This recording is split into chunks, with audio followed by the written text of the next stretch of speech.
Welcome to a special episode of Heist Club. Now, we do not normally do 2 episodes in a week, but this is a heist emergency. Heist emergency! Cue the siren! Woo, woo, woo! You just heard our siren. On the morning of Sunday, October 19th, 2025, literally days ago, 8 pieces of the French crown jewels were stolen from the Louvre. And this wasn't done under the cover of night. It happened just 30 minutes after the museum opened. Let's just jump right in. I'm Todd. And I'm Jesse. Welcome to the club. Here's what we know so far. At 9:30 a.m., 4 masked thieves drive a vehicle-mounted mechanical lift, aka the Mont Meuble, on the street to a window of the Gallery of Apollo. Once parked, the yellow-vested men set out traffic cones. The little truck is a common sighting in Paris, as it's the perfect vehicle when you're moving furniture in the cramped city. Yeah, which is interesting because New York City is a cramped city and we don't have them, but to the French, and we have pictures of it because they left it outside. It's just still sitting there after the heist. Yeah, so I'm sure they're scraping it for every piece of evidence they can. Right. It's kind of like a fire truck, but also not a fire truck. It's small. We should get one. It's small. Yeah. It should just be our regular vehicle we drive around in. Yep. The Heist Club Mobile. Yeah, there you go. The Meuble, actually. And then Mobile. At 9:34 a.m., 2 of the thieves climb up and use a battery-powered disc cutter to break the window, kind of like a chainsaw. A lot of people have reported it being a chainsaw, but it's actually more precise and less messy. Although we have a picture here. And Jesse, what does that look like to you? A disc cutter. Okay. I thought you were going to say chainsaw. I imagine a chainsaw as being a chainsaw. This looks like something else. Well, you're right. It's more circular than it is. It's a circular saw. That's a saw. My dad was a carpenter. Oh, there you go. Well, hey, how about that? We learn something new every day. Alarms immediately go off, and Culture Minister Rashida Dati said that they entered the building calmly before approaching the jewels. They break into 2 glass displays, setting off even more alarms. And we do have footage. We probably don't need to watch it live now. There's no time to watch the footage, but I did watch it. There's no footage. Yeah, we have an investigation to continue. But the footage kind of shows them breaking in. You see them in their outfits, and it's taken from someone on their phone far away. The 5 members of the security staff located near the gallery focus on protecting the visitors. This is per museum protocol, as we have read. And then they contact the police. The thieves also threaten the staff, though, scaring them off. And I guess security isn't armed, or they're told not to, intervene in any way. We've seen this before. I feel like we've never seen a museum fully staffed. It had all their cameras on or everything, Never fully prepared. I mean, I get again, they're trying not to risk people's lives, and I don't know, but these are valuable pieces. I mean, if you're security, you're supposed to be keeping things secure. Call me crazy. Yeah. Call me old-fashioned. Yeah. So the thieves then try to light their vehicle on fire, but as we just saw, they did not. They stop when a museum employee intervenes. Then they flee on 2 scooters. Very European of them. And right now, sources, because we're all learning it, it's only 2 days later. Right now, sources say the scooters belong to the thieves. They didn't just abscond with other people's scooters. They were there waiting for them, I guess, as backup in case the vehicle didn't work, or maybe some were going to take the vehicle, some were going to take the scooters, and they ended up all going on the scooters. No one was injured, partially because no one intervened, but it was utter chaos as police usher the crowds out of the museum. And there is footage of this on social media. There's a TikTok video, which we watched just before. It's like 2 or 3 minutes long. They're literally running through the halls of the museum to get out. Like, they're leading everyone out. You are in these famous halls with, Da Vinci and all these amazing artists on the walls, and they're just running through them. Like, it's kind of crazy to see. Not like a midnight jaunt for fun, and I don't know. I mean, do they think I was wondering, do they think their lives are in danger? I mean, I hope they don't think that, but they're running. Probably. I would. If I knew a guy was robbing the museum I would book it out of there, Yeah. Yeah, for sure. Why you would don't you know think what's you're going safe? on. Yeah. I know. The heist only took 7 minutes, by the way, and the thieves were in the museum for half of it. So now, in terms of what was stolen, if you're listening to this, maybe you've already read a little bit where you've seen some details, but we will go through it quickly anyway. First of all, the crown and bodice knot belonging to the Empress Eugenie, who was the wife of Napoleon III. But by the way, I was confused in this. Napoleon III is the nephew of the famous Napoleon we all know. Also the stepson Napoleon, actually, but that's confusing. We won't get into that. Whoa. It is a beautiful, sparkly crown. That looks expensive. That's my expertise. It looks expensive.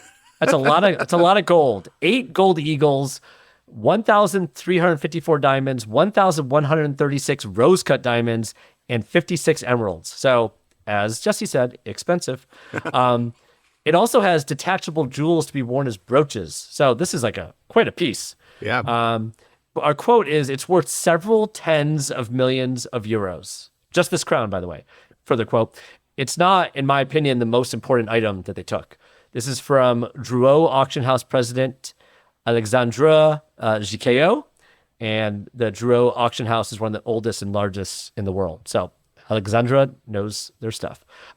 And then for the bodice, the bodice crown, we have a picture of that. A little bit less clear to me what this is, but sure, it looks expensive too. It's made of 2,634 diamonds and was purchased by the museum for $10 million in 2008. It just looks like the world's most expensive bow. Yeah, it's a nice fancy bow. Yep. I mean, I would not wear it. I would be. Oh, I'd wear it. It really stand out right now. with the flannel shirt I'm wearing because it's fall weather. Next, we have the emerald necklace and a pair of emerald earrings from Empress Marie Louise. I said that totally not French. I'm sure it's Marie Louise, Napoleon Bonaparte's second wife. And now this is the Napoleon we all know. His second wife, this is the woman who birthed him royal offspring, and not Josephine, who usually has a bigger role made in the movies about him. Like right. The Ridley Scott movie, which I saw. You saw, Jesse? I think we're the only two people that saw it. Okay. It was long. It was something. And it was not great. There was one memorable scene involving a horse, and that's all I really took away about it. And I already forgot that scene. So it doesn't matter. Not that memorable to me, Jesse. All right, moving on. It's all gone over my head. Yeah. Okay, so the emerald necklace and the earrings contain 32 emeralds and 1,138 diamonds. So also very impressive. And the picture of this is like, these are gigantic. The picture we have, like the people in the background, it's a lot. This is, over the top. Yeah. It's a lot. And then we have a tiara, necklace, and single earring from the sapphire set that belonged to Queen Marie Amélie and Queen Hortense. Marie Amélie, not Amélie de Montmartre, not the movie that we both probably love and could talk about for 5 minutes if we had more time. Right. But no, this is Marie Amélie was married to Louis Philippe I and also the niece of Marie Antoinette. I think, Kristen Dunst, as I think you said earlier. So many movies. Saw that movie. I did see that movie. This is an emergency, but we have to insert every movie we can regardless. We literally can't turn it off. It's just like, don't make the movie reference. Get to the details. Yeah. Just the facts, man. Anyway, and then Hortense is actually Napoleon III's mom. So there we go. And then we have a picture of the necklace, tiara, and single earring, which are honestly gorgeous. I mean, I don't know. This is very striking. I mean, giving me Heart of the Ocean vibes. Oh, yeah. Yep. I mean, just that sapphire, the sapphire alone, by the way, contains 1,773 diamonds and 31 sapphires. It is amazing. And then a brooch known as the reliquary brooch, which is made of 90 diamonds, smaller, unimpressive by comparison to everything else. Although actually, I'm sure quite nice. I'm sure a little understated. Still priceless and crazy, but yeah. I'm sure it is. If it was just this, we could do a whole episode on it. Only 90 diamonds. That's it. Then we will get on to the pearl and diamond tiara from the collection of Queen Marie Amélie and Queen Hortense again. And this is actually kind of in many ways, a simple crown. We will post all these pictures. I know we sometimes say we will and we don't, but this time we're going to. And it's 212 pearls of various sizes and nearly 2,000 diamonds. And the pearls really stand out because some of them are quite sizable. Hold on, let me count each diamond. We got 1, 2, 3. Yeah, it looks about 2,000. Yeah, I think that's right. We got time. Keep going. Keep it going. 3, 4, 5, 6. All right, you divide that little thing by 8. Okay. Oh, there's division. Okay. Wow, you went there. Okay. Overall, it adds up to about 8,800 diamonds total. And they're also, I forgot this. They're also all uninsured. Ouch. Oh. How? Uh-oh. In what world? Yeah, that's insane. If you're not going to have security that protects them, then at least insure them. I mean, maybe they're uninsurable. I mean, we obviously, we just did our Mona Lisa episode a few episodes ago. That was also the Louvre. That was 1911, so 114 years ago. And there was a whole debate there about like, oh, it's priceless. You can't insure it. Oh, it's priceless. There's no reward for turning it in because it's priceless. And Right, yeah. I don't know. This Doesn't is make any French sense. math. Right. French math. And then we should also mention, this is a crazy detail, Empress Eugenie's tiara was recovered near the scene, though damaged, and everyone thinks it was likely dropped during the getaway. So they had this really beautiful over-the-top tiara as well. Yeah. And they just dropped it on the way out. So, I mean, they did okay, right? They did okay. They got some nice pieces in a quick time. And then some sources say there's 2 more unnamed items that have also been found, although they've not been named or confirmed. But sources say there were 2 other pieces maybe they dropped or left there for whatever reason. And that's where we are. Yeah, that's a lot of stuff. That is 8,800 more diamonds than I own. That's pretty crazy. Yeah, all the stolen pieces were housed in 2 glass boxes closest to the street-facing window the thieves entered. They also missed the Regent diamond worth $60 million, which is in the same hall. So, I mean, I'm sure time was of the essence. So they got a good haul. They did. And I don't know, maybe they worried about stealing that and being able to fence that after because it's of such high value. Maybe they were smart about it, or maybe they're actually the opposite of smart and they didn't know what they were taking and they just got things that look shiny. I feel like everything else was very freaking famous as well and hard to move or sell. But yeah. President Emmanuel Macron vowed in a public statement, "We will recover the works and the perpetrators will be brought to justice. Everything is being done everywhere to achieve this." Everything is being done everywhere. Everywhere. He has to say that, right? I mean, as we know, a lot of times these things are not recovered and we don't know what happens to them, or they get burned down and pawned off that way. But Macron has to say this. It's the royal jewels of France. Yeah. French Interior Minister Laurent Nunez says this is a seasoned crew, but he says, "I am confident that we will very quickly find the perpetrators and above all, recover the stolen goods." I don't believe these people. I don't think they have hope, actually. We're 2 days in and they're making these loud proclamations. It's fine. We'll find it. It's fine. Easy peasy. Easy peasy, lemon squeezy. A representative said that for the crew, the hardest part of the heist will be the fencing, not the heist itself. Arthur Brand, known as the Indiana Jones of the art world, said he wasn't surprised by the heist, but called breaking into the Louvre the ultimate art heist. We just spoke about his exploits in our episode on the 2020 heist of Baroque art from Oxford. Arthur's becoming a real regular on the podcast. Oh, yeah. The investigation has been passed off to a specialized police task force. 60 investigators are questioning witnesses and looking for DNA evidence in the museum and truck. They have recovered angle grinders, a blowtorch, gasoline, gloves, a walkie-talkie, and a blanket. I guess that's all you need to rob the Louvre. Yeah. I assume the blanket is in case they got tired during those 7 minutes, It's a long 7 minutes.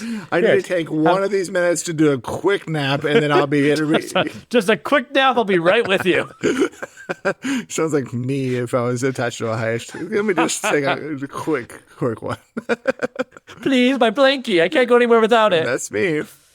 But the biggest question remains, how?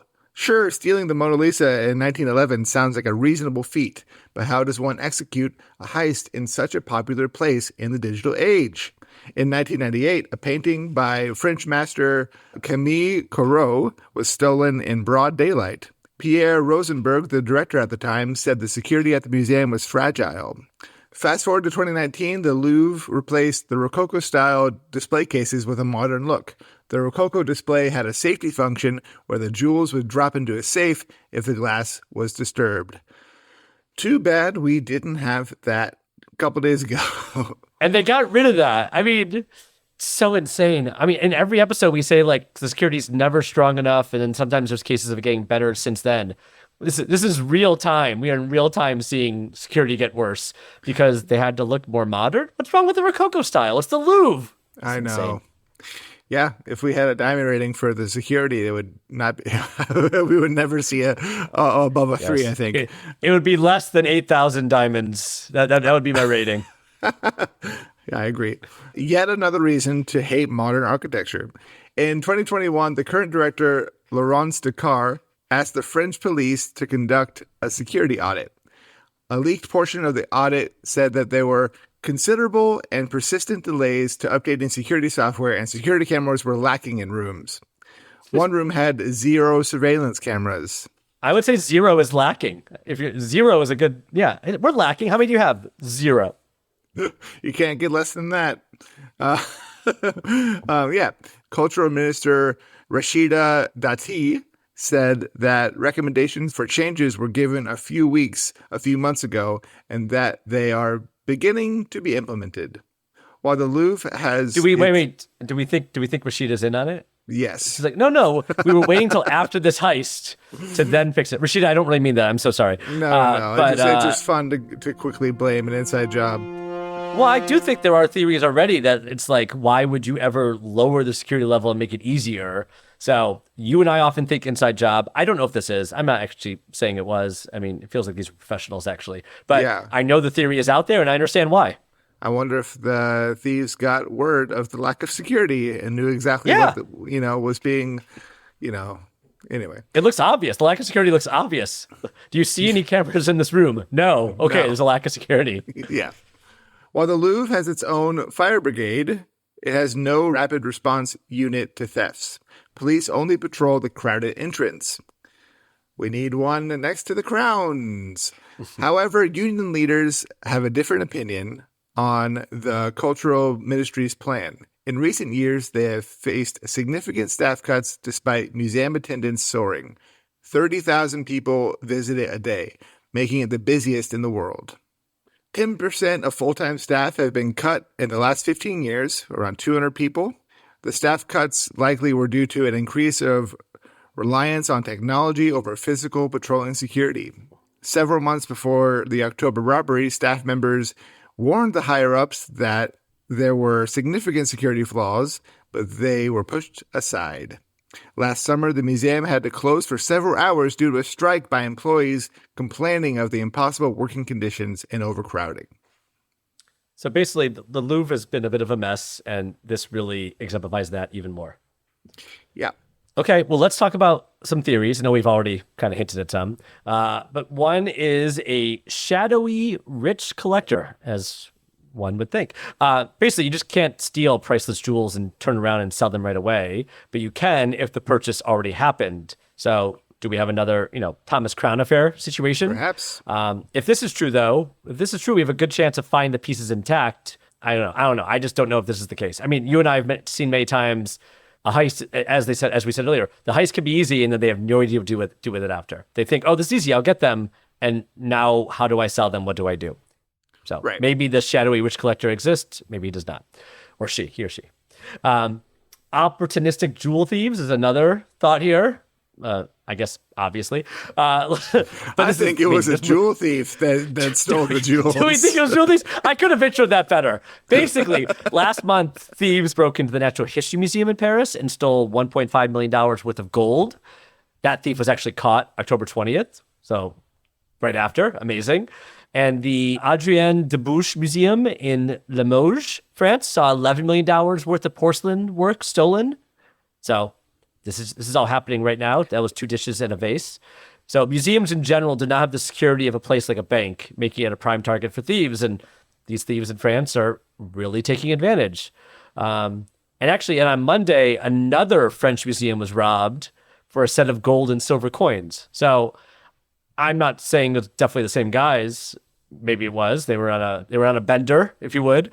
Or it's just, hey, October is the month for fall thieving. It's the fall thieving month. It's fall thieving. Yeah, it is the opposite of spring cleaning. Yeah. Tis the season.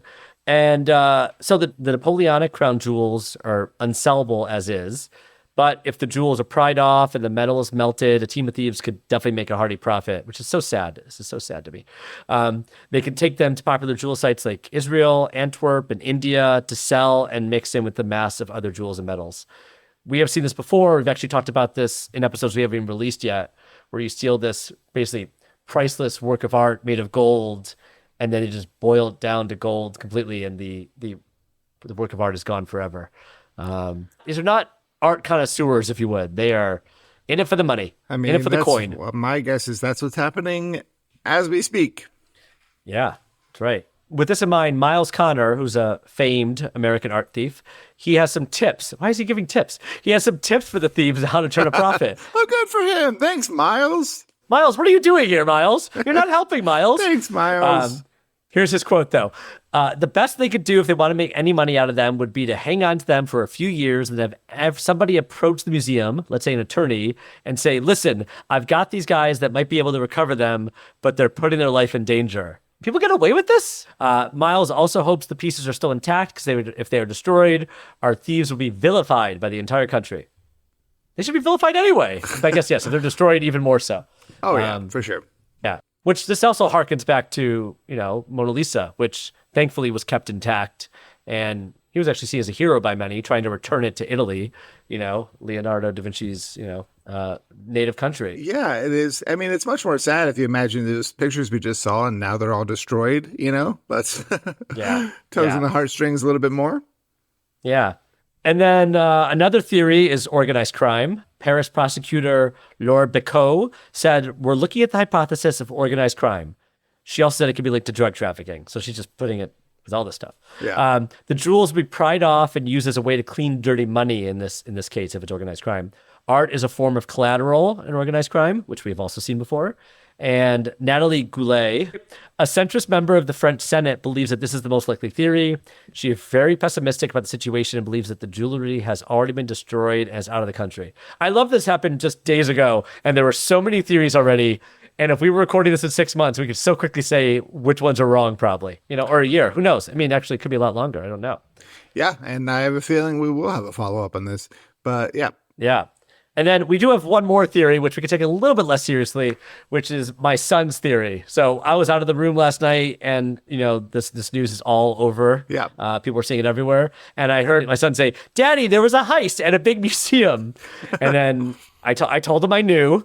And I told him that, the Mona Lisa was actually stolen from the same museum 114 years ago. And he said, maybe it was the same family. So Jesse and I have not seen this theory anywhere else, that Vincenzo Perugia, that's the guy who stole the Mona Lisa, his family is getting revenge for their ancestors' failure. They waited 114 years. This is a dormant operation, but this is the family theory. And if that comes true, points to my son. Whoa. Well done, Hugo. I mean, that's my favorite theory for sure. Well, they're interviewing a lot of people, right? Are they interviewing the Perugias? We need to Where look are into they? the Perugias. Yep. Where were you on October 19th? Yes. Yeah, so that's kind of how much we have right now. I feel like there will be an update at some point. I don't know if you have any theories. I am going with that they're out of the country and it's melted into a pile of goop, expensive goop. Me too. I agree. I think they got out as quickly as they can. They're in Antwerp. It's melting down, and they're going to sell it ASAP, and we're never going to see these again. Yeah. Which is sad, and I hope not the case. I hope they are fumbling idiots who make the mistakes that so many thieves do, and they are caught at the border, or somebody's sister or spouse hears them talking about it, and all of a sudden they're caught. And maybe at least a couple things are returned. Because we definitely see that. I think it's rare that we see everything returned, but we at least see a couple pieces sometimes. Yeah. We will also, there's this amazing picture we saw on social media, which is just outside the Louvre during the investigation of 3 police and then a man. That's all we can say right now. We don't know who he is. We will post this in a 3-piece suit. He looks looks like he belongs in a French film noir. We can't find anywhere who he is. If you know who he is, we're going to post this picture. He could be an investigator. We really hope he's a detective because he's got secrets. And when they make the movie of this, he'll be a great character. Or he's one of the thieves and someone just caught him on camera and he's so confident he's just hanging out with the police. Whoever he is, we hope he's on the case, but I don't know who he is. Yeah, he looks like a man out of time. I feel like he either did it or he's going to be this person that solves it by himself. One way or another, we must get him as a guest on the podcast to talk about it. Oh my gosh. Why were you there? Why are you sitting so close to the police? Or he just loves cameras, because this is a man who looks like he loves cameras. He just wants his picture taken all the time. He looks like he was photoshopped in. Yeah. I mean, that's all we know right now, really. And some of this is breaking news as of this morning. We added some new details in then. So club members, we loved your theories, and this is real-time theories. This is not looking back at something from 30 years ago and that was never solved. This is boots on the ground. If you have ideas, Let's solve it. actually, it's a good point. If you have ideas, tell us, but also maybe call the police. Maybe call the Parisian Police Department and tell them, they would also love your tips. Wait, do we think the guy in the photo with the hat is a Perugia? Oh, that'd be amazing. He's the great My son was right all along. Son of Vincent Perugia. Yes. The Hugo theory is proved correct. No, yeah, Hugo is correct. So tell us your theories. What do you think the motivation was? And to say it very clearly, because I had people reach out to me, Jesse, maybe you did too. We did not do it. Jesse and I are not in on this. Our whereabouts are known. We were not in Paris. We are not the masterminds. We just got a special episode out of it, but we are getting no money out of this so far. No, I am imagining us on two scooters driving away into the sunset, having a great time, but it wasn't us. You're right. I would fall. I don't think I would do well in that scooter. So piece number one, that it was not us. But that's all we got. So thank you for joining us on a very, very special episode of Heist Club. And honestly, this might not be the last one we do about this heist. As updates come along, we will do special episodes here and there to keep you updated. The more news that comes out, the more we'll be letting you know. Thank you, Heist Clubbers. Talk to you soon. All right. Thanks, y'all. Bye. Heist Club is a production of School of Humans, hosted by me, Todd Weiser. And me, Jesse Neismonger. I also do all the fancy audio and music editing, too. This episode was researched and produced by Carolyn Talmadge. Our senior producer is Amelia Brock. Our production manager is Daisy Church. Our executive producers are Virginia Prescott, Brendan Barr, and Elsie Crowley. Join us again next week for Heist Club, and don't forget to rate and review. Thanks.